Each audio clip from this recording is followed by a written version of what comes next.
Hello, everyone. This is Cody Lee of BlackCatBooks.org, author of I, the Dragon, Cruel and Beautiful Rabbit Hole, Lauren Frey, and the upcoming Jaw of the Dragon. So, when Jaw of the Dragon, when The Legend of Zelda: Tears of the Kingdom first came out, there was a desperate rush to try and downplay this game. You had people like Yahtzee calling it an expansion pack. You had people calling it DLC. You had people saying it wasn't as technically impressive as some other games out there. And all of these narratives have been dispelled, right?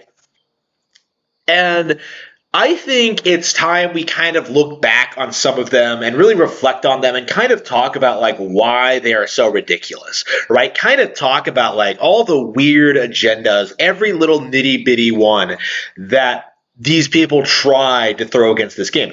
And the one that caught my attention, one that really interests me, considering the nature of it and just who was pushing it forward, was the I miss classic 3D Zelda claim, right? There was, for the first couple of weeks, a bunch of people coming out saying that oh, I miss the Ocarina formula. I miss what these old games did for me. I miss the tone, the storytelling, the atmosphere, the dungeon design. I miss that era of Zelda. And I completely agree. I said this when Breath of the Wild came out, in that in making this bold new innovation, when it comes to this open air formula, we lost something spectacular. We lost, the Ocarina formula, right? The game that defined 3D gaming as we know it, one of the best games ever made, period, right? We got several great sequels, Majora's Mask, Wind Waker, Twilight Princess, and Skyward Sword. And then, Breath of the Wild put an end to all that, right? But first of all, that's no different than what happened with top-down Zelda, right? Ocarina came out, and suddenly the Link's Awakening, A Link to the Past formula was brushed to the side, right? We got a handful of follow-up games after that, the Oracle games, Minish Cap, but by and large, top-down Zelda was not as prevalent as it used to be, right? And there was a good reason for that. If you look at the sales numbers, Minish Cap is one of the worst-selling Zelda games ever. I believe the third worst-selling. I don't know what's worse. Probably Triforce Heroes or something. But there was a reason, right, that audiences moved on, because technology has evolved. Things have changed. People's interests changed. What's possible has changed, right? So, Ocarina was really cutting edge for the time, but Breath of the Wild is really cutting edge for its time, right? Breath of the Wild is an evolution of the Ocarina of Time formula. I perfectly respect what Breath of the Wild did. I perfectly respect Tears of the Kingdom for holding true to what Breath of the Wild did, but that doesn't mean that I disrespect or dislike Ocarina of Time at all. Quite the contrary. I love classic Zelda, and I appreciate it for what it is. The thing is, though, the people complaining about Breath of the Wild and Tears of the Kingdom, they don't. That is the thing that's become really prevalent to me when seeing these people come forward and release statements about how they miss old Zelda and how old Zelda was better. You can go back.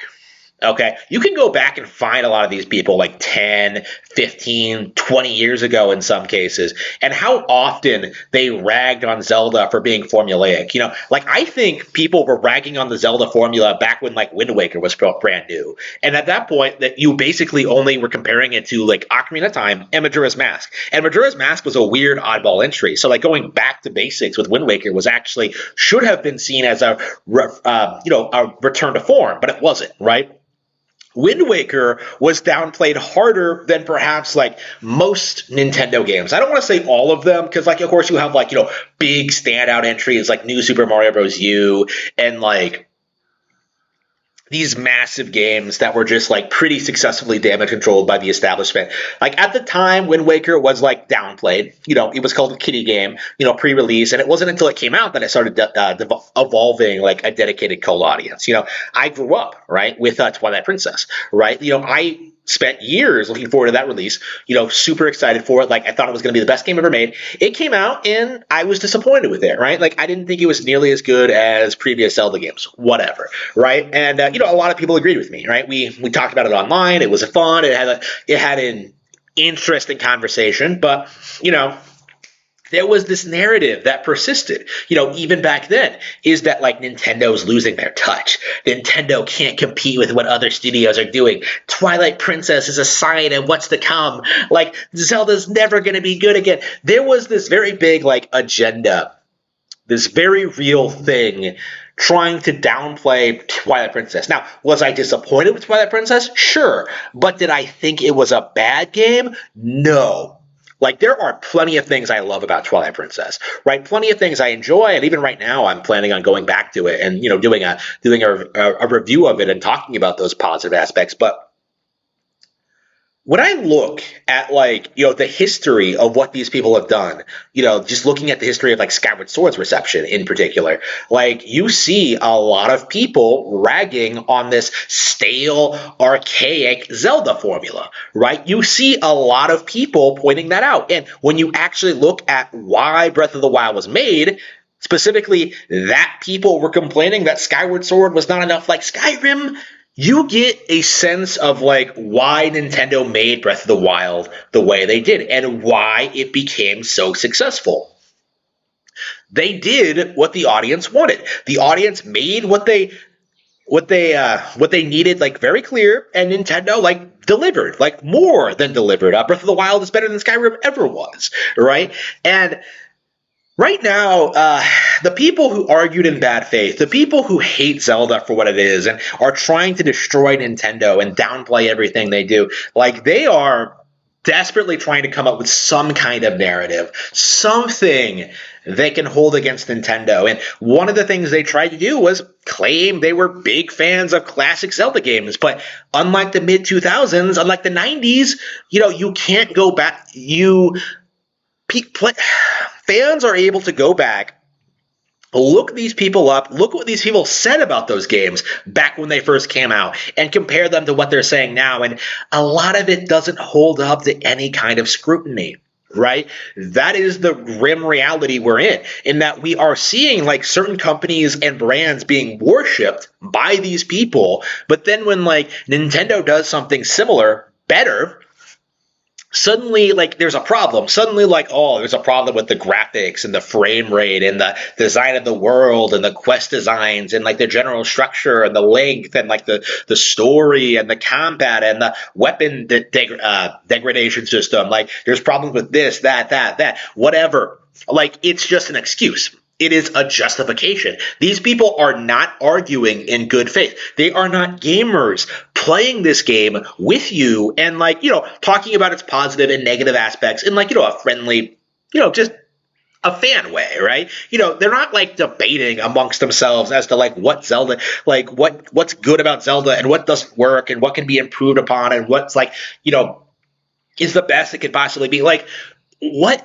There's no real discussion like that. The entire purpose of this negative Zelda coverage is to try and downplay the franchise in favor of other more mature games, right? It's why we got so much hype around Darksiders. It's why we got so much hype around Dark Souls. It's why we got so much hype around Skyrim. Like, they really did think that they were going to be able to use this franchise to destroy Zelda and destroy its credibility. And that just that just did not happen, right? Over the past decade, Nintendo has proven that not only is Zelda still living up to its iconic legacy, it's surpassing it in a lot of ways. Like, I've gone on record several times saying that, I believe Breath of the Wild is better than most classic Zelda games, if not all of them. And honestly, I think Tears of the Kingdom might be better than that. Like, if they're both in my top 5, top 3, Nintendo clearly did something right with these games, and I just don't see enough people acknowledging it, right? Like, I don't think we should have to wait this long, argue this much to get our point across. And not only are these games some of the best Zelda games ever made, but these are some of the best Zelda games ever. These are some of the best video games ever made, period, for a whole host of reasons.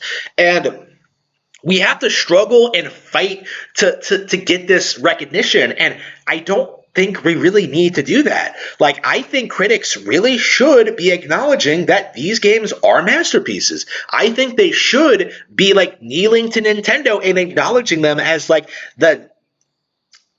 the dominators of the industry for the past 30 years. Like, what other company has innovated and put out so many great games than Nintendo? None.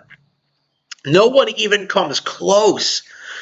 Most companies are lucky to put out like a single game as good as like the average Nintendo game. Like, Konami has Metal Gear Solid 3. Capcom has, I don't know, Resident Evil 4. Like, there are a handful of games these companies put out that I would put up with like the very best of Nintendo, but they're very few and far between.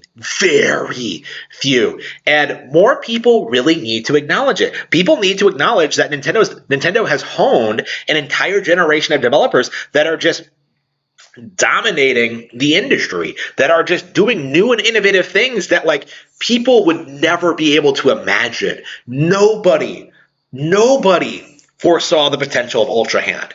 Nobody foresaw like the fuse mechanic. Nobody foresaw like Ascend. Nobody foresaw the Underground, or like, that amazing final encounter, like the great like heart-wrenching like story of Tears of the Kingdom. Like, it wasn't something that anybody expected. It was so radically off kilter, but so like in tune with what Zelda is, like at its core. Like, describing Tears of the Kingdom as anything less than a masterpiece is doing this game a disservice. Right? This game is a phenomenal, right? And more people, game journalists, really need to acknowledge that.